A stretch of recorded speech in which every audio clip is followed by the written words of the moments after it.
Nation building in Italy and Germany.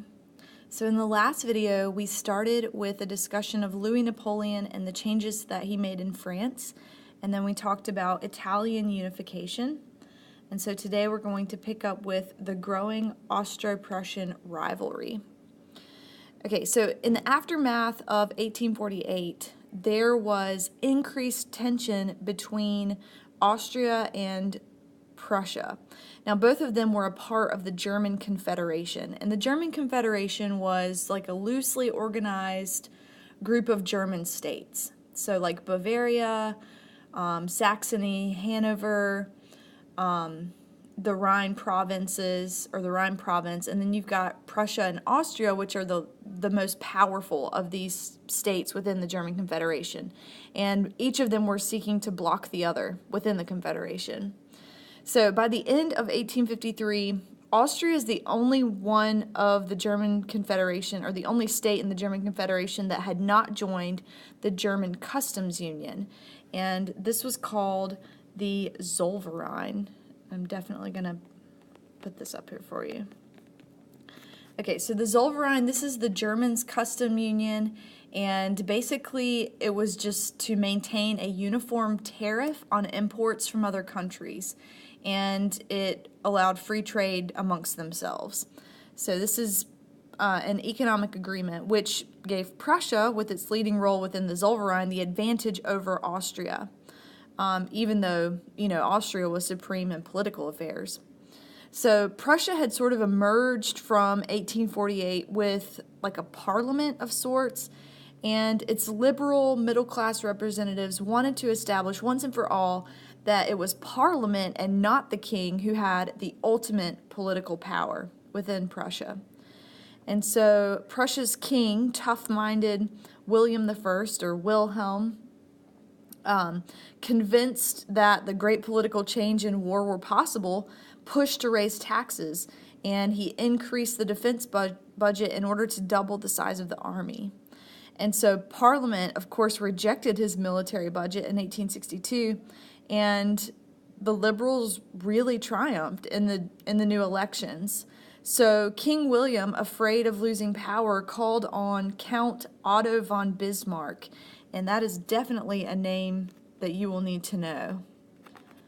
Otto von Bismarck, to lead a new ministry to defy the parliament. Bismarck and the Austro-Prussian War. So again, Otto von Bismarck, definitely need to know that name. 1815 to 1898. A great hero to some and a great villain to others. Just depends on which side of the playing field you're on, really. But more than anything, this guy was a master of politics, and he combined a strong personality and a desire for power with extraordinary flexibility and pragmatism. And so when he took office as chief minister in 1862, he made a very strong but unfavorable impression by lashing out at the middle-class opposition and declaring that the government would rule without parliamentary consent. And, of course, he was denounced for his view that might makes right. Bismarck reorganized the army. He had the Prussian bureaucracy go ahead and collect taxes anyway, even though Parliament had refused to approve the budget. So very sort of Machiavellian here. From 1862 to 1866, the voters, the only way they could really oppose him was to send large liberal majorities to the parliament, which they did, but it really didn't, it didn't help very much. And so there arose this really complicated question of the Schleswig-Holstein, or the Schleswig-Holstein question. These were two provinces that belonged to Denmark, but were members of the German Confederation. And so Prussia joined Austria for just a minute. It's just kind of funny looking at our title here. But they joined together for just a short time so that they could defeat Denmark and take those two provinces. So after the victory over Denmark, Bismarck was convinced that Prussia had to completely control the northern part of the German Confederation. And so he skillfully maneuvered Prussia into a position to force Austria out of German affairs by war if necessary. And it was necessary. So in the Austro-Prussian War of 1866, it only lasted 7 weeks, the reorganized Prussian army overran northern Germany and defeated Austria decisively at the Battle of Sadowa. And I'll go ahead and minimize this so that we can write some German words up here. But Bismarck was a wise politician, and he recognized that he might later need Austria. So, anticipating Prussia's future needs, Bismarck offered Austria a very generous peace treaty that dissolved the existing German Confederation and allowed Austria to back out of German affairs. And so Prussia also conquered and annexed several small states and completely dominated the remaining principalities in the newly formed North German Confederation, as Bismarck began to realize his goal of Prussian expansion. So Bismarck's next job was to tame Parliament. He realized that the nationalism of the liberal middle class wasn't necessarily hostile to conservative authoritarian government. And so during the attack on Austria in 1866, he increasingly identified Prussia's fate with the national development of Germany. And so Bismarck then fashioned a federal constitution for the new North German Confederation, where each state retained its own local government, but the Prussian king became the president of the Confederation. And the chancellor, Bismarck, was of course responsible only to the president and the federal government, which was William and Bismarck, and they controlled the army and foreign affairs. But the members of the legislature's lower house was elected by universal single-class male suffrage. And so Bismarck opened the door to popular participation in politics and the possibility of just going over the head of the middle-class liberals directly to the people. So in the decades after this constitutional struggle had ended in Prussia, the German middle class had respectfully accepted the monarchical authority that Bismarck had presented. Having a North German Confederation was not enough for Bismarck. He wanted the South as well. And Bismarck realized that if he could conjure up a patriotic war with France, then it would drive those southern German states right into his arms. And so by 1870, the French leaders of the Second Empire, coaxed by Bismarck and alarmed by their powerful new neighbor on the Rhine, the French decided on a war to teach Prussia a lesson. And as soon as the war began against France in 1870, Bismarck had the wholehearted support of the South German states, who by the end of this war agreed to join the new German Empire. And so Paris surrendered in January 1871, and France was forced to accept Bismarck's harsh peace terms. In the peace terms, France had to pay a colossal indemnity of 5 billion francs, and they had to give up the rich eastern province of Alsace and part of Lorraine to Germany. And this becomes pretty important, so I'll go ahead and write these. Alsace and Lorraine. They had to give up to Germany as a result of the Franco-Prussian War. And so the French people viewed this seizure of their land as a terrible crime. And so relations between France and Germany at that point were completely poisoned. And this was really just, later viewed as a test of nations. It was almost like a Darwinian struggle for existence.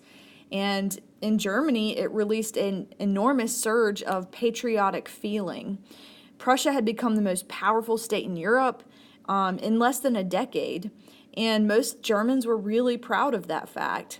And they imagined themselves to be the fittest and the best of the European species.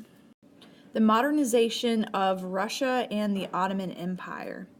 And we're starting with the great reforms in Russia. And it's important to note first that both Russia and the Ottoman Empire were already vast multinational states that had been built on military conquest and the absolute rule by elites from a dominant ethnic group. And so you really see here the drawbacks of relentless power politics, because it led the leaders of both of these empires to realize that they had to embrace modernization in order to compete with the rest of the world. And this, Russia in the 1850s was a poor agrarian society, had a rapidly growing population, and a very poorly developed industry. And serfdom was still in place, so the peasant serfs were bound to the lord on a hereditary basis and were little more than slaves in reality. And that was the truth for a large percent of the population. And so this had become, by the 1840s, a great moral and political issue for the government. And Russia falling behind is probably best exemplified in the Crimean War against France and Great Britain. And they inflicted a humiliating defeat on Russia in this war. And it really just reflected how far Russia had fallen behind these rapidly industrializing nations of Western Europe. And so it became clear that Russia needed railroads, they needed better weapons, they needed to reorganize the army if they wanted to keep their international position. And they were going to have to get rid of serfdom in order to avoid a massive peasant rebellion. And so these issues forced Tsar Alexander II, reigned 1855 to 81. So it forced Tsar Alexander II and his ministers to modernize and to increase social change. So the first reform freed the serfs in 1861, but because collective ownership of the land made it difficult for individual peasants to improve agricultural methods or leave their villages, the old patterns of behavior remained, and the effects of the reform were very limited.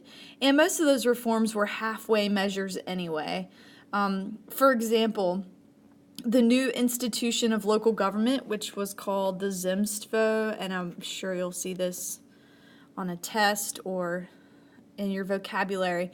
The Zemstvo had locally elected members that dealt with local problems, but each Zemstvo remained subordinate to the traditional bureaucracy and to the local nobility.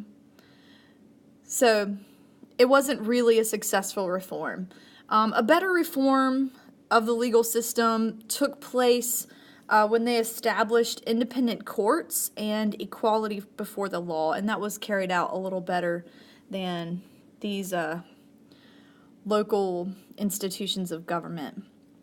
So after 1860, the government began to encourage and subsidize private railway companies, which did enable agricultural Russia to export grain, and that did boost the economic modernization of Russia. And once they were strengthened by industrial development a little bit, their military forces began seizing territory in the south and the east. This sort of came to an abrupt end when Tsar Alexander II was assassinated in 1881 by a small group of anarchist terrorists. And this brought the age of reform to an end and ushered in a new Tsar, Alexander III, who was more of a reactionary than anything, didn't really care much for reform.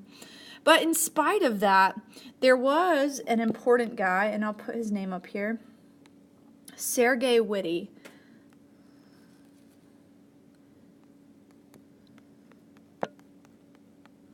So Sergei Witte was the Minister of Finance from 1892 to 1903. And under him, Russia's economic modernization sped forward in a massive surge of industrialization.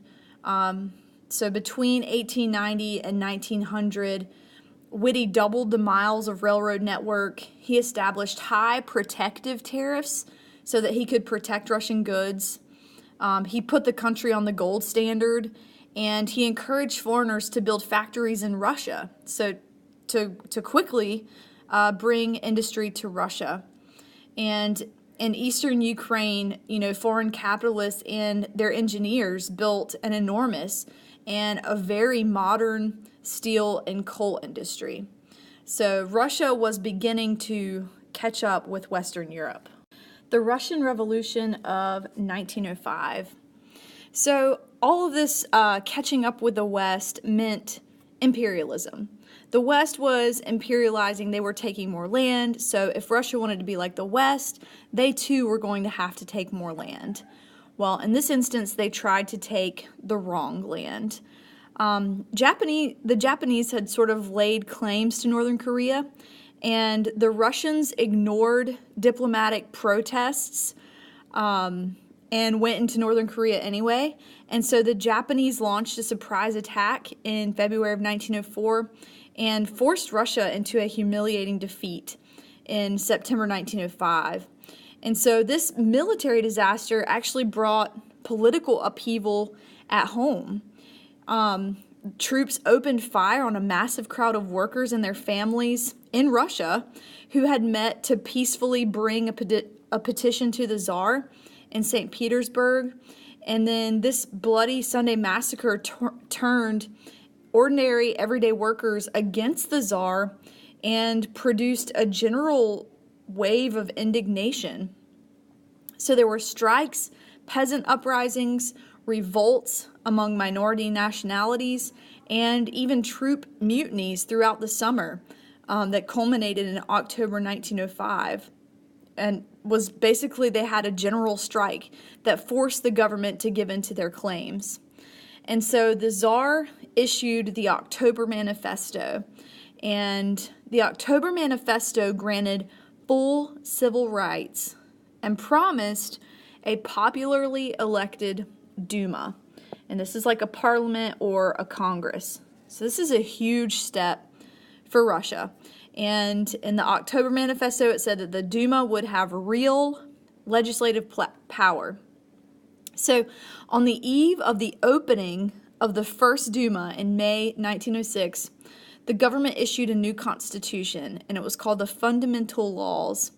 And in this constitution, the Tsar retained great powers, including the right to give an absolute veto over any laws passed by the Duma. So basically, the Tsar completely trumps this newly elected parliamentary body with real power. So the newly elected Duma, of course, saw the fundamental laws as a step backward, which led to a breakdown in efforts to cooperate with the Tsar's ministers. And after months of deadlock and arguing, the Tsar finally dismissed the Duma. And there were new elections that were held, and the Tsar basically made sure that the majority of people in the Duma, the newly elected Duma, were going to be loyal to the Tsar. We will go ahead and bring our discussion to an end right here, and we'll pick up in the next video with decline and reform in the Ottoman Empire.